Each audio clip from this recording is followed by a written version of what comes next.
मैं इस्लामुद्दीन खान और आप देख रहे हैं प्रहार टाइम्स। इस समय मौजूद है मुंब्रा के पुलिस स्टेशन के पास में ही बाबा साहब भीमराव अंबेडकर चौक है और आप देखेंगे यहाँ पर जो है प्रोटेस्ट किया जा रहा है। जिस तरह से गुरुग्राम में मस्जिद में इमाम की जिस तरह से हत्या कर दी गई थी, उनके कातिलों को सज़ा दिलाने की मांग की जा रही है। इसी तरह से मुंबई में जो ट्रेन में जो कांड हुआ, गोली कांड हुआ, जिसमें 4 लोगों की मौत हुई थी, चेतन सिंह चौधरी, उसे फांसी देने की मांग की जा रही। दरअसल ये प्रोटेस्ट जो यहाँ पर किया जा रहा है, ये जमाते इस्लामी हिंद की तरफ से किया जा रहा है। जो स्टूडेंट विंग्स है और यूथ की जो विंग्स है, उनके तरफ से ये प्रोटेस्ट किया जा रहा है। हम जो प्रोटेस्ट लोग कर रहे हैं उन्हीं लोगों से बात करेंगे यहाँ पर। क्या नाम है आपका? अयाज थे। आप लोग आज यहाँ पर प्रोटेस्ट कर रहे हैं, जिस तरह से पूरे देश में एक माहौल चल रहा है और जिस तरह से नूह की जो हिंसा हुई है, उसके बाद इमाम साहब की जो हत्या हुई है, महाराष्ट्र में जो ट्रेन में गोलियां चली हैं, 4 लोगों की मौत हुई है, आज प्रोटेस्ट कर रहे हैं, क्या बताएं? देखिए, जिस तरीके से राम के नाम पर रावण का शासन लाने की ये कोशिश कर रहे हैं, जगह जगह मुसलमानों पर हमले हो रहे हैं। मेवात में अभी 34 जनवरी साजिश के तहत ये लोगों ने हमला किया, एक रणनीति के तहत मामला किया। रेलवे के अंदर जो है 3 मुसलमानों को और एक उनके एसएचओ को उसकी मानसिकता के तौर पर उसने हमला किया और हत्या कर दी। तो जिस तरीके से हिंदुस्तान के अंदर एक माहौल बनाया जा रहा है मुसलमानों के खिलाफ, दलितों के खिलाफ, निचली जातियों के खिलाफ, तो ये प्रोटेस्ट उसके लिए है। मणिपुर में हो रही हिंसा के लिए है, मेवात में हुई हिंसा के लिए है, हरियाणा में हुई हिंसा के लिए है, रेलवे में हुई हिंसा के लिए है। जमात इस्लामी की यूथ विंग की तरफ से ये प्रोटेस्ट किया गया है, जिसमें शहर के काफ़ी लोग इसमें समर्थन कर रहे हैं, जिसके तहत हम भी यहाँ पर आए हैं। अच्छा, जिस तरह से तमाम वीडियो जो है देखा जा रहा है कि वहाँ की अभी भी वीडियो काफ़ी वायरल हो रही, वहाँ के जो कानून प्रक्रिया है उसके तहत दोषियों को सज़ा होनी चाहिए, लेकिन जो है वहाँ पर कई मुसलमानों के से घर तोड़े जा रहे हैं। बताया जा रहा है कि ये लोग हिंसा में शामिल थे, उनके घर तोड़े जा रहे हैं। ये कहाँ तक सही है? देखिए, उन लोग ने जिस तरीके से साजिश की है राइट्स कराने के लिए, एक सभा के नाम पर वहाँ आकर उन लोग ने साजिश की और ये हमला कराया। हमला होने के बाद में काफ़ी मुसलमानों का नुकसान हुआ। मुसलमानों के घर जलाए गए, दुकानें जलाई गई, उनकी गाड़ियां जला दी गई, कई 6 मुसलमान मारे गए, उसके अंदर एक नायब इमाम मारे गए। उसके बाद भी वहाँ पर जो लोग ने हिंसा की, क्लियरली वीडियोस वहाँ पर आए हुए हैं, वहाँ पर लिटरली मंदिर के अंदर से बंदूक लेके गोलियां चला रहे हैं। उसके बावजूद उन लोगों को नहीं अरेस्ट करते हुए बेगुनाह मुसलमानों को घर से रात में उठाकर घर से लेके जाया जा रहा है और उनको अरेस्ट किया जा रहा है। यानी ये सरासर नाइंसाफ़ी और एक मतलब जुल्म करने के हिसाब से, मतलब टारगेटेड वो लोग ये कर रहे हैं। क्या नाम है आपका? जी, मोहम्मद उमर खान। क्या बताना चाहेंगे, आज आप लोग यहाँ पर प्रोटेस्ट कर रहे हैं? देखिए, ये प्रोटेस्ट का बेसिकली हमारा जो मकसद है वो ये है कि जो इस देश में नफ़रत को जो प्रमोट किया जा रहा है, फैलाया जा रहा है, उसको जो है हम मिटाना चाहते हैं। और ये अगर मिटाना है तो इसके लिए जो है युवाओं को आगे आना पड़ेगा।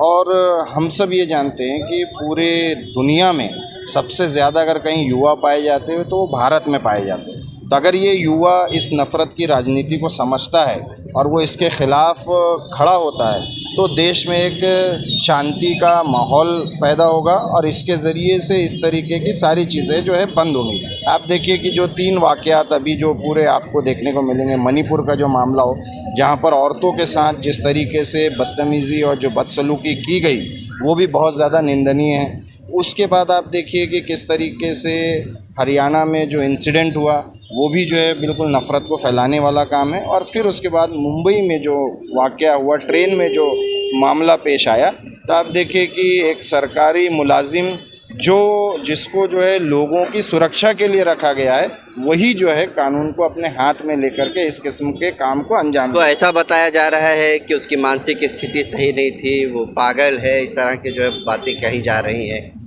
देखिए, ये तो बिल्कुल गलत बात है, उसको बचाने की कोशिश हो रही है। अगर उसकी मानसिक स्थिति सही नहीं थी तो आरपीएफ कैसे उसको ड्यूटी में रख सकती है, किस तरीके से उसके पास हथियार दे सकती है? तो ये बिल्कुल गलत बात है, ये उसको बचाने के लिए बात कही जा रही है। अगर ऐसा होता तो वो चुन करके पर्टिकुलर एक कम्युनिटी को टारगेट नहीं करता, कहीं ना कहीं जिस तरह से हिंदू मुस्लिम की जो नफ़रत फैलाई जा रही है, लोगों के जहन में एक दूसरे के खिलाफ नफ़रत पैदा हो रहा है, और वही युवा चुनकर सरकारी विभाग में आ रहे हैं, पुलिस डिपार्टमेंट में आ रहे हैं, आरपीएफ में जा रहे हैं और अन्य विभागों में जा रहे हैं, तो कहीं ना कहीं वो मानसिकता लेकर जो है ये इस तरह की वारदातें सामने आ रही हैं। जी बिल्कुल, ये हो सकता है, और इसमें एक बहुत बड़ा हाथ जो है मैं कहूँगा कि गोदी मीडिया का है, कि वो जिस तरीके से नफ़रती चीज़ों को फैला रही है, जिस तरीके से प्रोपगेट कर रही है, उसी का असर हमको जो है देखने को मिल रहा है। तो इस प्रोटेस्ट के माध्यम से जो मुख्तलिफ़ चीज़ें हैं कि जैसे हम ये कह रहे हैं कि भाई जो गुनहगार हैं, जो कल्प्रिट हैं, उनको जो है सख्त से सख्त जो है सज़ा मिलनी चाहिए। जो विक्टिम्स है, जो इससे मुतासिर हुए, उनके घर के लोगों को जो है ये समझिए कि सरकारी नौकरी मिलना चाहिए, कंपनसेशन मिलना चाहिए, और इसके साथ साथ ऐसे गोदी मीडिया जो इस तरीके से नफ़रती चीज़ों को फैला रहा है, उन पर भी सख्त से सख्त कार्रवाई होनी चाहिए। दिन रात जो हिंदू मुस्लिम के लेकर नौटंकी फैलाते हैं गोदी मीडिया, उनके बारे में क्या? उनका तो काम ही यह है, और हुकूमत की तरफ से उनको इस चीज़ का भरपूर फ़ायदा मिल रहा है। मैं इस बारे में सिर्फ एक ही बात कहूँगा कि ये मोदी जी की जो है सिर्फ और सिर्फ नाकामी है। उन्होंने कहा था कि हम मुंबई से अहमदाबाद के दरमियान में बुलेट ट्रेन चलाएंगे। बुलेट ट्रेन तो नहीं चला, मगर अब जो है ट्रेनों के अंदर बुलेट ज़रूर चलने लगे। तो आपने सुना कि जिस तरह से जमात इस्लामी हिंद की तरफ से ये प्रोटेस्ट किया जा रहा है, यहाँ पर मैसर भाई आप भी यहाँ पर हैं, जमात इस्लामी की तरफ से यहाँ पर प्रोटेस्ट किया जा रहा है, क्या बताना चाहेंगे?